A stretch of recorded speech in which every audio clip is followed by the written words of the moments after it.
नमस्कार छात्रों, आप सभी का स्वागत है हिंदी की कक्षा में। हम पढ़ रहे हैं सूरदास। पहले 2 पद हम पढ़ चुके हैं, अब अगला पद हम पढ़ेंगे।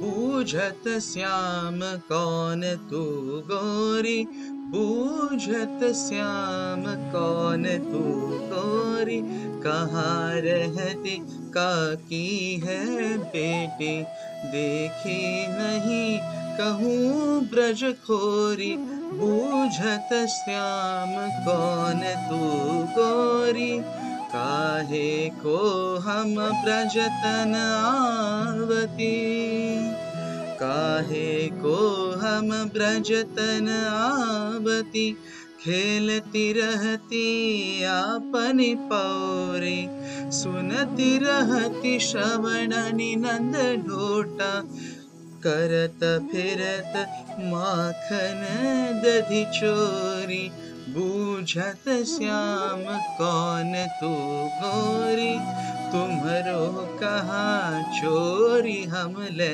हैं, खेलन चलो संग मिल जोरी, सूरदास प्रभु रसिक शिरोमणि, सूरदास प्रभु रसिक शिरोमणि, बात न भुरई राधिका भोरी, बूझत श्याम कौन तू गोरी। बहुत ही सुंदर भजन। अब बूझत श्याम कौन तू गोरी, कहाँ रहती काकी है बेटी, देखी नहीं कहूँ ब्रज खोरी।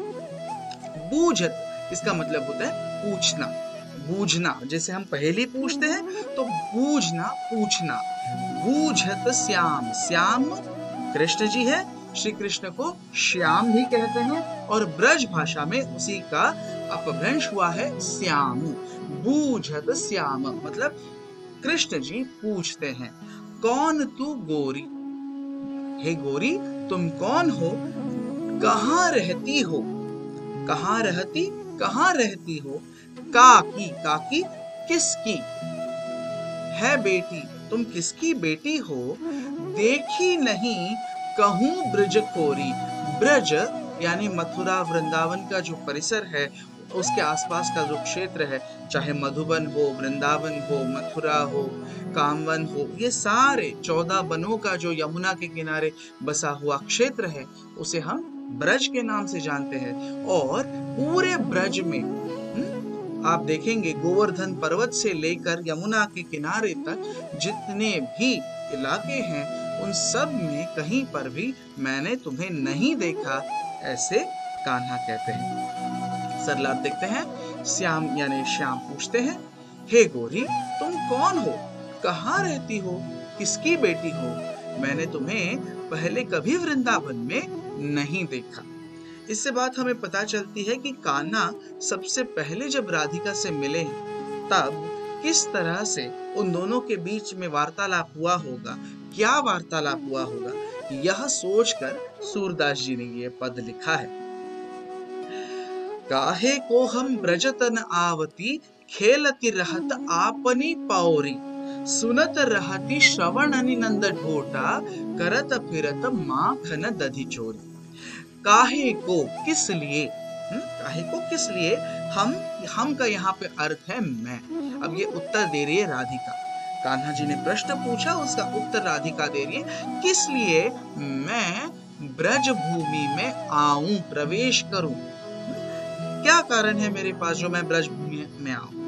खेलती रहती आपनी पौरी, आपनी पौरी मतलब अपने ही आंगन में मैं खेलती रहती थी, मुझे कोई भी जरूरत नहीं थी कि मैं अपना घर, अपना आंगन छोड़ इतनी दूर ब्रज में आऊं। सुनत रहती, लेकिन मैंने सुना है, सुना है, सुनत रहती सुना है, श्रवणनि, श्रवणनि अपने कानों से, अपने कानों से मैंने सुना है। क्या सुना है, नंद का ढोटा, ढोटा यानी बेटा, नंद का बेटा करत फिरत माखन दधि चोरी, करत फिरता है, अपने ही वृंदावन में घूमता है, माखन यानी मक्खन और दधि यानी दही, इसकी चोरी करते हुए वह घूमता फिरता है।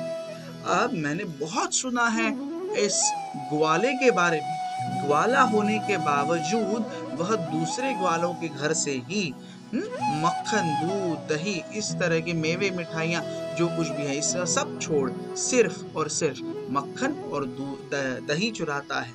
सो उस नंद के बेटे को मैं समझाने आई हूँ, उसे खरी खोटी सुनाने आई हूँ, ऐसा राधिका कहती है।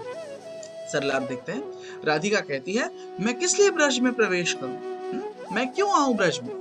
मैं अपने ही आंगन में खेलते रहती हूँ। मैंने अपने कानों से सुना है कि नंद का बेटा वृंदावन में दही और मक्खन की चोरी कर रहा है। मैं उस आतंक मचाने वाले हठी बालक को देखने और उसे खरी खोटी सुनाने के लिए ही ब्रज में आई। अब इसके बाद तुम्हारो कहा चोरी हम ले हैं, खेलत चलो संग मिली जोरी। सूरदास प्रभु रसिक शिरोमणि, बात न भुरई राधिका भोरी। अब देखो, इसके बाद कान्हा पटाक से अपनी जो पोजीशन है, अपनी जो कहने का तरीका है, वो बदलते हैं और कहते हैं, तुम्हारो कहा चोरी हम ले हैं, हमने तुम्हारा क्या चुराया है, हाँ, जो तुम मुझे डांटने आई हो। यहाँ पर वृंदावन में कई सारी गोपियां हैं जो हर रोज मेरी शिकायत मैया के पास लेकर जाती है। देखो, तुम्हारे लल्ला ने ये किया, तुम्हारे लल्ला ने वो किया, तुम्हारा तो मैंने कुछ चुराया नहीं, फिर भी तुम शिकायत लेकर जा रही हो और मुझे डांट रही हो। ये तो सरासर गलत है। सो तुम्हारा क्या चुराया है हमने और क्या चुराएंगे तुमसे हम? तो उससे अच्छा तुम अब यहाँ आ चुकी हो तो एक काम करो, हमारे साथ मिलकर खेलने चलो। खेलत चलो संग मिली जोड़ी। जब हमारी जोड़ी बन चुकी है तो इस जोड़ी के साथ हम सब खेलने चलते हैं। बाकी के जो हमारे ग्वाले हैं, जो बाल है, उनको बाल गोपाल के साथ हम खेलने चलते हैं, ऐसा कान्हा कहते हैं। अब ये दृश्य खत्म हुआ।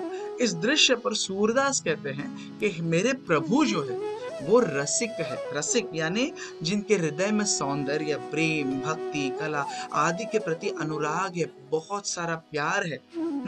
A true connoisseur, the Lord itself a true connoisseur, and he understands all the different rasas which are put in front of him.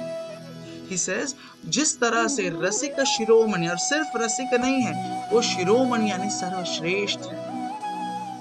ये हम मेरे प्रभु केवल रसिक नहीं, लेकिन रसिकों में भी सर्वश्रेष्ठ है। और उन्होंने अभी यहाँ क्या अपनी माया दिखाई है?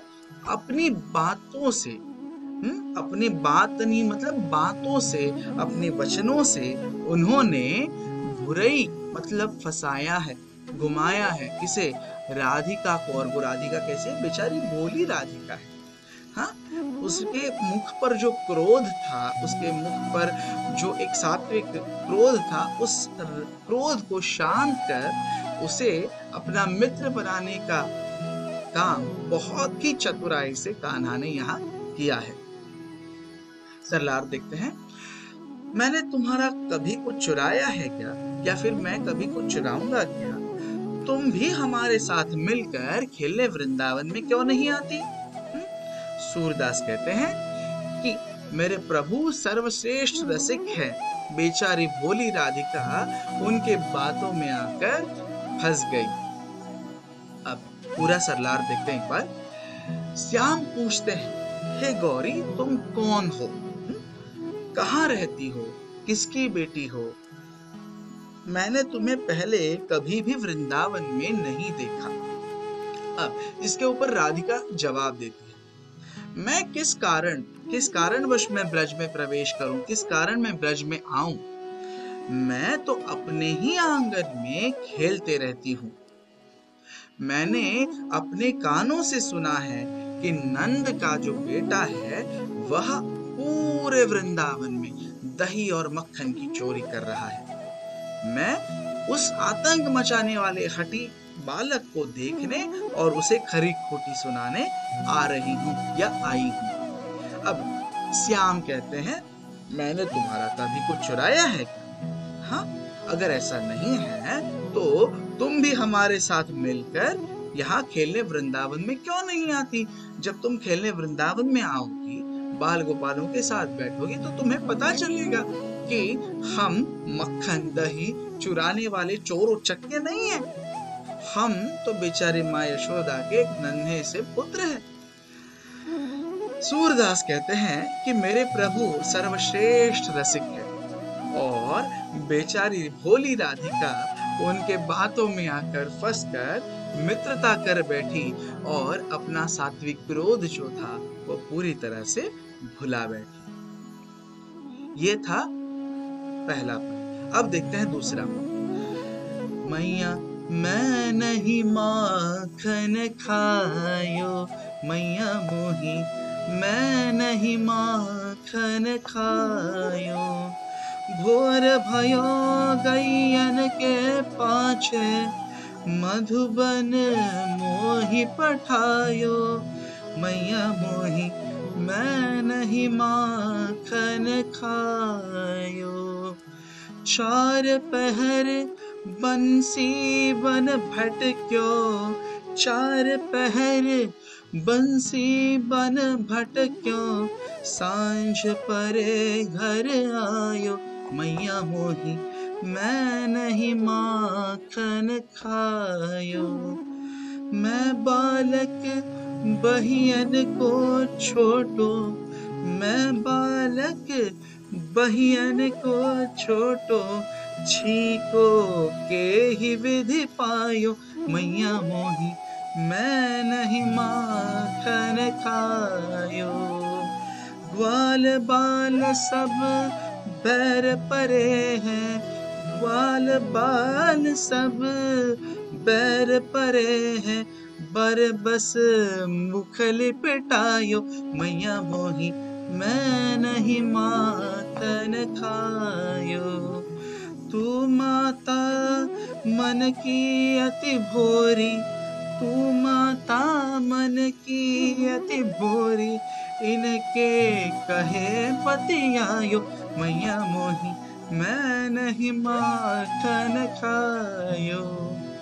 जिय तेरे कुछ भेद उपजी है, जिय तेरे कछु भेद उपजी है, जानी परायो जायो, मैया मोही मैं नहीं माखन खायो। ये ले अपनी लकुट कमरिया, ये ले अपनी लकुट कमरिया, बहुत ही नाच नचायो, मैया मोही मैं नहीं माखन खायो।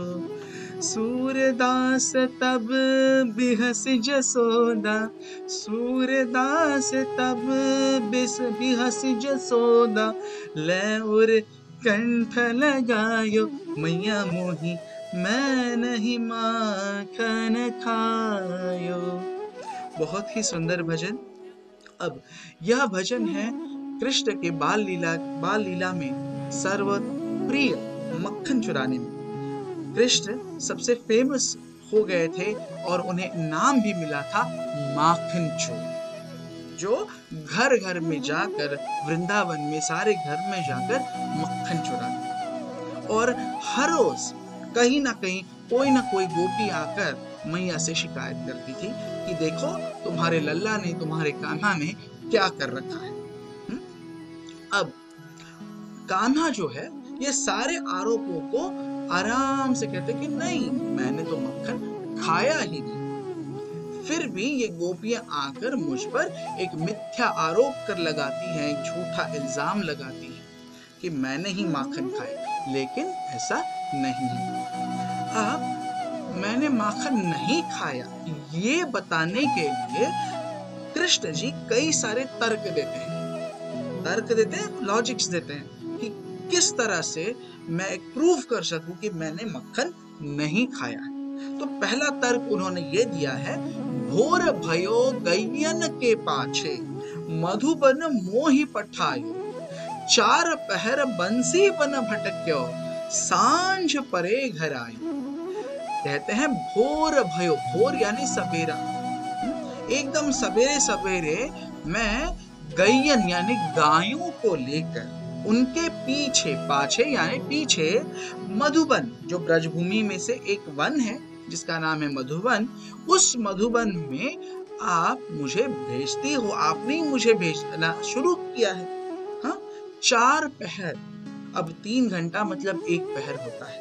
ऐसे 4 पहर मैं बांसुरी लेकर, अपनी बांसुरी लेकर गायों के पीछे भटक रहा हूँ, घूम रहा हूँ। और जब सांझ हो गई, जब दिन पूरा बीत गया, उसके बाद ही मैं घर लौटा हूँ। तो बताओ मैया कि मैंने माखन कैसे खाया? सरलार देखते हैं, मेरी मैया मैंने माखन नहीं खाया है।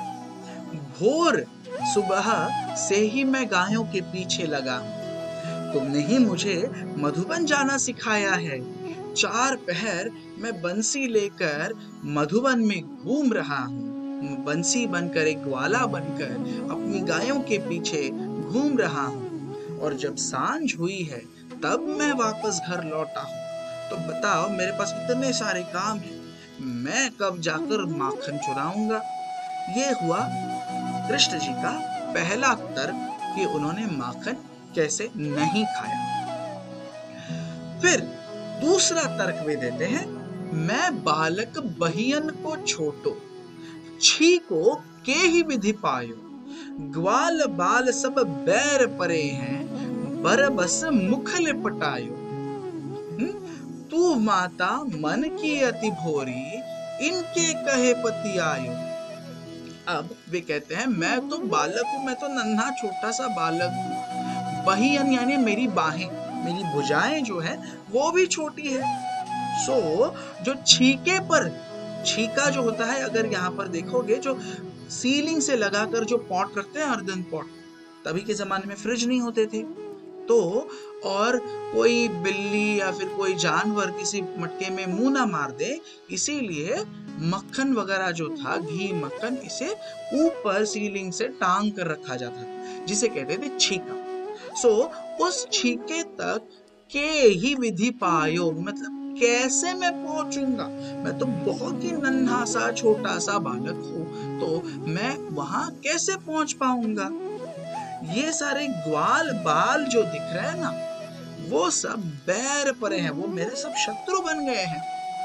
और उन्होंने ही जानबूझकर बलपूर्वक, बरबस यानी बलपूर्वक, मेरे मुख पर ये मक्खन लगाया है, ये मक्खन पोत दिया है। हालांकि कान्हा खुद मक्खन चट कर गए हैं, लेकिन यहाँ पर वो साबित कर रहे हैं कि नहीं, बिल्कुल नहीं, मैं तो बहुत ही छोटा हूँ, सीलिंग तक पहुंच नहीं पाता, मेरे छोटे छोटे हाथ हैं। लेकिन ये दाऊ भैया के जितने भी फ्रेंड्स दिख रहे हैं ना, ये सारे ग्वाल दिख रहे हैं ना, ये सारे मेरे शत्रु हैं। वो क्या करते हैं? वो खुद मक्खन खाते हैं और मेरे पर नाम आ जाए इसलिए मेरे गालों पर मक्खन थोप देते हैं। हालांकि कान्हा ने खुद उन सारे ग्वाल बच्चों को मक्खन खिलाया है। बाल गोपालों को सारों को वो मक्खन खिलाकर फिर थोड़ा मक्खन खुद भी चट कर गए हैं। लेकिन यहाँ पर मैया के सामने कह रहे हैं कि नहीं, ग्वाल बाल जो है वो सारे मेरे शत्रु बन चुके हैं और उन्होंने ही मेरे मुख पर ये मक्खन लगाया, इसीलिए तुझे मक्खन दिख रहा है, लेकिन मैंने मक्खन नहीं खाया। तू माता मन की अति भोरी, तू जो मेरी मैया है ना, वो बहुत ही भोली है। तो इनके कहने में कैसे आ गई तुम? तुम्हें पता होना चाहिए, तुम मेरी माता हो, तुम बहुत भोली हो, इसीलिए शायद तुम इनके कहने पे आ गई, इन ग्वाल बच्चों के कहने पे आ गई कि मैंने मक्खन खाया। लेकिन ऐसा नहीं है, मैंने माखन नहीं खाया। लेट्स सी द सरलार्थ है, मैया मैं एक छोटा सा बालक हूँ, मेरी बाहें भी अभी भी छोटी है, मैं छीके तक पहुंच ही नहीं सकता। ये सारे ग्वाले मेरे से बैर करते हैं, मेरे से शत्रुता रखते हैं। उन्होंने ही मेरे मुख पर मक्खन बलपूर्वक पोत दिया है। मैया तू तो मेरी माँ है। तुम माँ बहुत ही मन की भोली हो, तुम कैसे इनके कहने में आ गई। ये भी तर्क उनका विफल हो गया। माँ तो समझ गई कि कान्हा ने ही मक्खन खाया है। फिर भी कान्हा ने अब तीसरा तर्क दिया। जिय तेरे कछु भेद उपजी है। माफ करना। जिय तेरे कछु भेद उपजी है, जानी परायो जायो। ये ले अपनी लकुटी कमरिया, बहुत ही नाच नचाए। सूरदास बिहसी जसोदा, लै उर कंठ लगाई। माता को भी पता है, कान्हा को भी पता है, दोनों ने, कि कान्हा ने ही मक्खन खाया है। हाँ, तो फिर सबसे पहले कान्हा ने कहा कि मैं खाया ही नहीं, मैं तो पूरा दिन बिजी था, मेरे पास बहुत सारे काम थे, इसलिए मैं मक्खन नहीं खा सकता। माँ समझ गई ये कोई कारण है नहीं, ये यहीं वहीं मटर गश्ती करता हुआ घूम रहा था। दूसरा कारण उन्होंने बताया कि मेरा कद जो है बहुत ही छोटा है, मेरे हाथ बहुत ही छोटे हैं, तो मैं छीके तक पहुंच ही नहीं सकता। और ये जो ग्वाल बाल मेरे साथ घूम रहे हैं ना, वो सारे मेरे दोस्त नहीं है, ये सारे दुश्मन हैं। उन्होंने खासा मक्खन खाया और मेरे गाल पर पोत दिया। तो ये भी तर्क मैया ने नहीं कर दिया, मैया मानने को तैयार नहीं। अब कृष्ण जी ने यहाँ पर अब थोड़ा सा गुस्सा दिखाया और माँ को थोड़ी सी ठेस पहुंचाने की कोशिश की। उन्होंने कहा, जिय तेरे कछु भेद उपजी है। जिय मतलब तुम्हारे मन में, जिय यानी मन, जिय तेरे यानी तुम्हारे मन में, कछु मतलब कुछ, भेद उपजी है, कुछ संदेह आ गया है मेरे मन में। हाँ, मैं इतना सच बोल रहा हूँ कि मैंने मक्खन नहीं खाया, फिर भी तुम नहीं मान रही, मतलब तुम्हारे मन में मेरे लिए संदेह है, प्रेम नहीं रहा।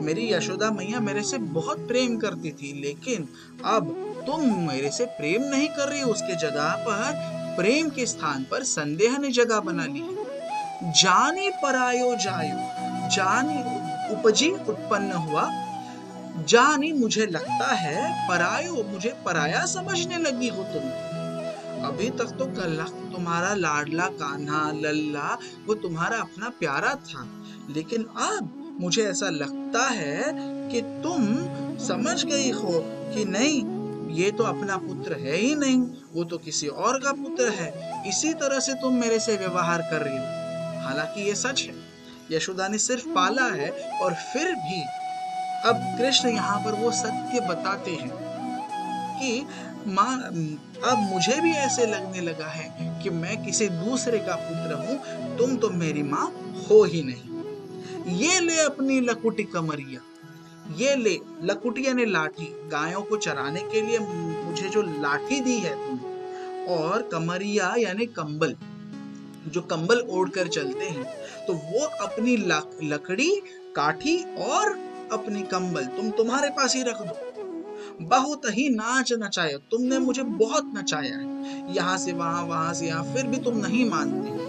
अब देखो यहाँ पर कहीं पे तो माँ के प्रति अब गुस्सा दिख रहा है, और वो गुस्से वाले बोल है कि तुम्हारे मन में भेद है, तुम्हारे मन में कहीं पर तो संदेह हो गया है, तुम मुझे अपना मानती ही नहीं, अगर तुम मुझे अपना नहीं मानती तो मैं तुम्हारा काम क्यों करूं, मैं तुम्हारे गायों को क्यों चराने ले जाऊं। ये ले, तू अपनी लकड़ी ले, तू अपनी कंबल ले, मैं नहीं जानता, कल से मैं नहीं जाने वाला मधुबन में।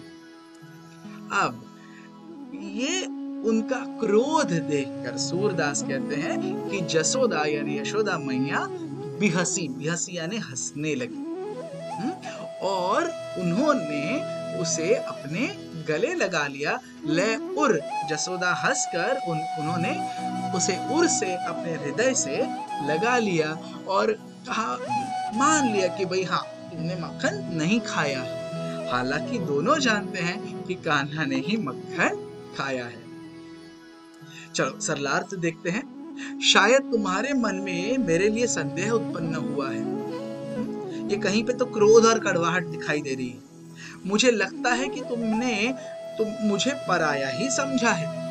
अब ये अपनी लाठी और कंबल तुम वापस ले लो, तुमने मुझे बहुत नाच नचाया, अब मैं ये काम नहीं करने दूंगा। अब सूरदास कहते हैं कि तब यशोदा हंसकर अपने वात्सल्य से ओतप्रोत होकर हृदय से लल्ला को कंठ से लगाती है, अपने कंठ से अपने गले से लगाती है और मान जाती है कि लल्ला ने, कान्हा ने माखन नहीं खाया। चलो अब पूरा सरलार्थ देखते हैं एक बार फिर। मैया मैंने माखन नहीं खाया है। पहला तर्क, भोर सुबह से ही मैं गायों के पीछे लगा हूं। तुमने मुझे मधुबन में जाने सिखाया है, माखन चोरी करने नहीं सिखाया। दूसरा, 4 प्रहर मैं बंसी बजाते बजाते मधुबन में घूम रहा हूँ और जब सांझ हो गई है, शाम हो गई है, तब ही मैं घर वापस आया हूँ, घर लौटा हूँ, तो मैंने माखन नहीं खाया। अब दूसरा तर्क उन्होंने दिया कि मैं तो एक छोटा सा बालक हूँ, मेरी बाहें बहुत छोटी छोटी है, मैं छीके तक पहुंच ही नहीं सकता। ये जो सारे ग्वाले हैं जो मेरे से बड़े हैं, ये सारे मेरे से शत्रुत्व करते, बैर रखते। उन्होंने ही मेरे मुख पर ये मक्खन लगाया है, जिसके कारण तुम्हें लगता है ना कि मैंने मक्खन खाया। ऐसा नहीं है, ये सारे ग्वालों ने किया हुआ काम है। तुम तो बहुत भोली हो मन की, इसीलिए तुम्हें ये पता नहीं चला और तुम इनके कहने में आकर मुझसे डांट रही हो, मुझे पूछ रही हो कि कान्हा तुमने मक्खन क्यों खाया। ये दूसरा तर्क था जो भी उसका विफल हो गया। तो कान्हा ने तीसरा तर्क है कि शायद तुम्हारे मन में मेरे लिए संदेह उत्पन्न हुआ है। मुझे लगता है कि तुमने भी मुझे पराया ही समझा है। ये जो ग्वाल है, गोपियां हैं, वो तो मेरी शत्रु ही है, हमेशा आकर तुमसे शिकायत ही करती है, मुझे प्यार लाड नहीं करती, प्यार लाड सिर्फ तुम करती हो। लेकिन अब तुम भी उस प्यार को भूलकर कहीं पर तो उसका संदेह लेकर बैठी हो, तो तुमने भी मुझे पराया समझा है। अब इसलिए अपनी ये लाठी और कंबल तुम वापस ले लो। तुमने मुझे बहुत ही नाच नचाया, यहाँ घुमाया वहां घुमाया, अब मैं तुम्हारा कोई भी काम नहीं करने वाला। अब यह देखकर सूरदास कहते हैं कि जब ये 3 तर्क कान्हा जी ने यशोदा के सामने रखे, तो यशोदा ने पूरे वात्सल्य से उन्हें अपने हृदय से लगाया, अपने कंठ से लगाया और मान लिया कि उन्होंने माखन नहीं खाया है। अब चलते हैं अभ्यास की ओर। पहला प्रश्न है, बालक कृष्ण किस लोभ के कारण दूध पीने के लिए तैयार हो? गोरे रंग पाने के लिए, लंबाई पाने के लिए या लंबी चोटी के लिए? सही उत्तर जी बिल्कुल, लंबी चोटी पाने के लिए। दूसरा प्रश्न है, दूध की तुलना में कृष्ण कौन सा पदार्थ अधिक पसंद करते हैं? मक्खन, लड्डू या छाछ? आंसर इज मक्खन या माखन।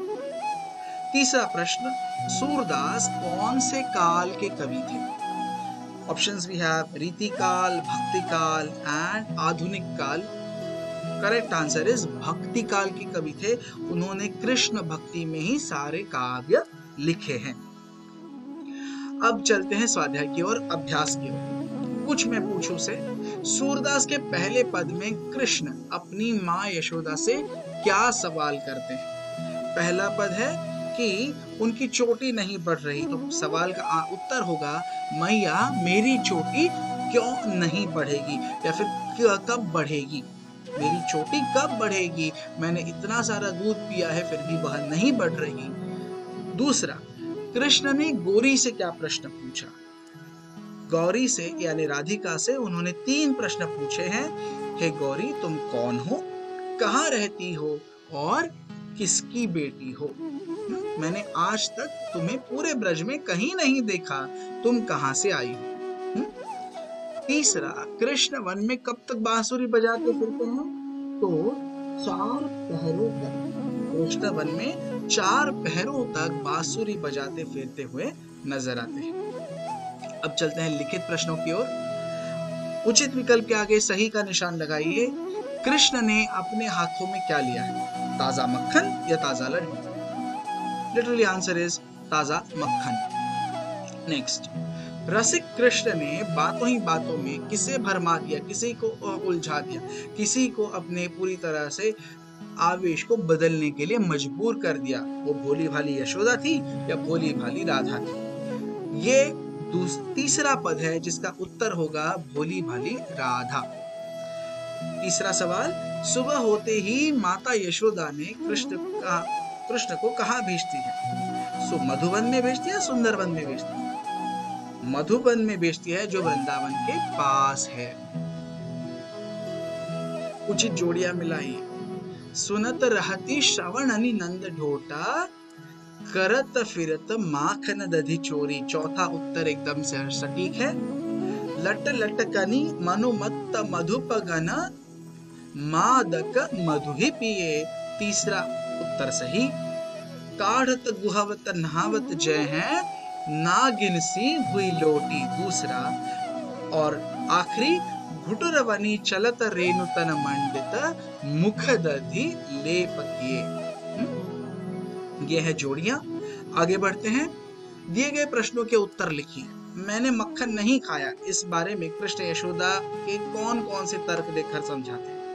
पहला तर्क कि उनके पास कई सारे काम हैं, वो सुबह से ही, भोर से ही, सूर्योदय के पहले से ही शाम तक गायों के पीछे गायों का हर काम करते हुए नजर आते हैं। वो मधुबन में गायों को चराने ले जाते हैं, तो उनके पास बिल्कुल भी समय नहीं है कि वह दोपहर में कहीं पर तो मक्खन खा ले या फिर कहीं पर किसी घर में जाकर मक्खन खा ले। ये पहला तर्क दिया। दूसरा तर्क दिया उन्होंने कि उनकी कद छोटी है, उनकी आयु छोटी है और इसके कारण वे छीके तक नहीं पहुंच सकते और इसीलिए वे मक्खन नहीं खा सकते।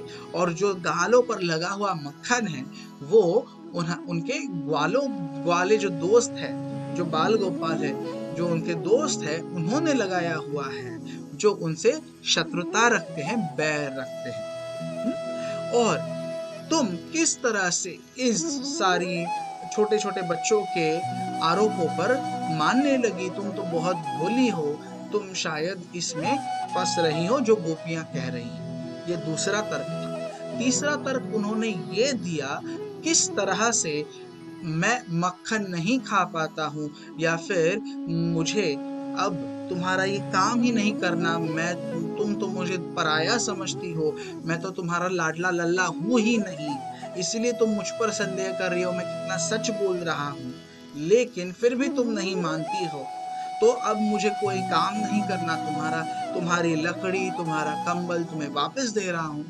मैं इतनी सच्चाई से, अपने मन लगन से अपना काम कर रहा था, लेकिन आपने उसे नहीं समझा। तो ये 3 तर्क दिए हैं मक्खन नहीं खाने के लिए। दूसरा सवाल, यशोदा ने कृष्ण को हंसकर गले क्यों लगाया है? जिस तरह से तीसरा तर्क कान्हा ने रखा कि मैया तुम तो मुझे पराया समझने लगी हो, और थोड़ा गुस्सा भी आ गया उन्हें। उन्होंने कहा कि अब तुम ये लकड़ी और कंबल ले लो, अब मैं तुम्हारा कोई काम नहीं करने वाला। तो ये तीनों तर्क सुनकर, उनकी चतुराई देखकर यशोदा को हंसी आ गई और इसीलिए उन्होंने कृष्ण जी को गले लगाया है। बालक कृष्ण के सौंदर्य का संक्षिप्त वर्णन हमारा दूसरा जो पद है, जहां पर कृष्ण के हाथ में मक्खन का गोला है, वो घुटनों के बल चल रहे हैं, पूरा शरीर जो है मिट्टी से सना हुआ है, गालों पर रेंगती हुई लट दिखाई दे रही है, कंठ में कठूला है, कठूले में एक सिंह का वज्र के समान नख जो चांदी में जड़ा हुआ है वह दिखाई दे रहा है। तो यह बाल कृष्ण का सौंदर्य सूरदास जी ने अपने पद में वर्णन किया है। आगे चलते हैं। सामासिक शब्दों का विग्रह। मनमोहन, मन को मोहित करने वाला यानी कृष्ण। अब देखो यहाँ पर मन और मोहन दोनों शब्द गौण है, प्रधान कौन है? कृष्ण, इसीलिए यह हुआ बहुव्रीहि समास। फिर है हलधर, हल को धारण करने वाला, जो हल लेकर चलता है, हल को धारण करता है, या तो वो बलराम है या फिर कोई किसान। Again first word and second word is not important, some third word is more important, it is a bahuvrihi samas. के हरि नख, के हरि का मतलब होता है शेर या सिंह, और नख नाखून, किसका नाखून? शेर का नाखून। सो का के की रा रे री, ये हो गया संबंध, इसीलिए ये कारक है संबंध तत्पुरुष समास। ग्वाल बाल, ग्वालों के बाल, बाल यानी बच्चे यहाँ पर, सो ग्वालों के जितने भी बच्चे हैं उन्हें ग्वाल बाल कहा गया है। काके की रा रे री, पुनः एक बार संबंध तत्पुरुष समास। आगे बढ़ते हैं। दिए गए शब्दों को शुद्ध करके लिखिए। जो ब्रज भाषा के शब्द हैं, जो प्राकृत के शब्द हैं, उन्हें सरल हिंदी में लिखना है। पहला शब्द है लांबी, जिसे हम आज कहते हैं लंबी। शिरोमणि का अर्थ होता है शिरोमणि, जो अभी शुद्ध शब्द है शिरोमणि। माखन को शुद्ध कहते हैं मक्खन। श्याम का होगा श्याम, और जसोदा का होगा यशोदा। याद रखिए ज और य, इसमें काफी समानता दिखाई देती है। जैसे जमुना के किनारे के स्थान पर यमुना के किनारे कहा जाता है, जसोदा यशोदा कहा जाता है, तो ज और य में हमेशा इंटरचेंज दिखाई देगा, ये जरूर याद रखें। अब दिए गए शब्दों से संबंधित पंक्तियां लिखिए। This is your workbook. लकुटी कमरिया, सो ये ले अपनी लकुटी कमरिया, बहुत ही नाच नचायो, मैया मैं नहीं माखन खायो। नंद ढोटा, सुनत रहती श्रवणनि नंद ढोटा, मैंने अपने कानों से सुना है कि नंद का ढोटा करत फिरत माखन दधी चोर, वो दही और मक्खन की चोरी करते हुए हर वृंदावन के घरों में घूमता है। ब्रजखोरी, देखी नहीं कहूँ ब्रजखोरी, तुम कहाँ से हो, तुम्हारे पिता कौन है, तुम्हें अभी कहीं पर भी मैंने इस वृंदावन में कभी नहीं देखा। नागिन सी, काढ़त गुहावत नहावत जय है, नागिन सी हुई लोटी। जब बलराम के चोटी का वर्णन किया है सूरदास ने, वह पंक्ति यहाँ लिखी है। निम्नलिखित पद का अर्थ अपने शब्दों में लिखिए। शोभित कर नवनीत लिए, दूसरा पूरा पद दिया है। प्रस्तुत पंक्तियों के माध्यम से सूरदास जी कहते हैं कि कृष्ण अभी बहुत छोटे हैं और आंगन में घुटनों के बल ही चल पा रहे हैं। एक दिन उन्होंने ताजा निकाला हुआ माखन एक हाथ में ले लिया और वे लीला करने लगे। कृष्ण के एक हाथ में माखन शोभायमान है और वह माखन को लेकर घुटनों के बल चल रहे हैं। उनके शरीर पर रेणु यानी धूल लगी हुई है, मुख पर दही लिपटा हुआ है, उनका कपोल यानी गाल जो है बहुत ही सुंदर दिख रहे हैं, नेत्र चंचल है, ललाट यानी माथे पर गोरोचन का तिलक उन्होंने धारण किया हुआ है। बाल कृष्ण के बाल जो है वह घुंघराले हैं और वो घुटनों के बल चलते हुए बालों की लटे जो है वो गालों तक आती हुई झूमते हैं। तो ऐसा प्रतीत होता है मानो भंवरे अपना मीठा रस पीकर मतवाले होकर वहां मंडरा रहे हैं। उसकी शोभा सौंदर्य उसके गले पर पड़े कंठहार और सिंह के नख से और बढ़ती है। सूरदास कहते हैं कि श्री कृष्ण के इस बाल रूप का दर्शन यदि एक पल के लिए कर ले तो हमारा जीवन सार्थक हो जाए, अन्यथा 100 कल्पों तक भी यदि जीवन हो तो वह निरर्थक है। समान तुक वाले कोई भी 10 शब्द, तुक मतलब राइमिंग वर्ड्स, जैसे हमारे पास है छोटी मोटी, रोटी और जोटी, दिए ये, किए जिए, गौरी और पावरी, खोरी चोरी, जोरी एंड भोरी, आयो पायो, पतियायो लपटायो और नचायो लगायो, ये हुए 10 शब्द। चलो धन्यवाद। आप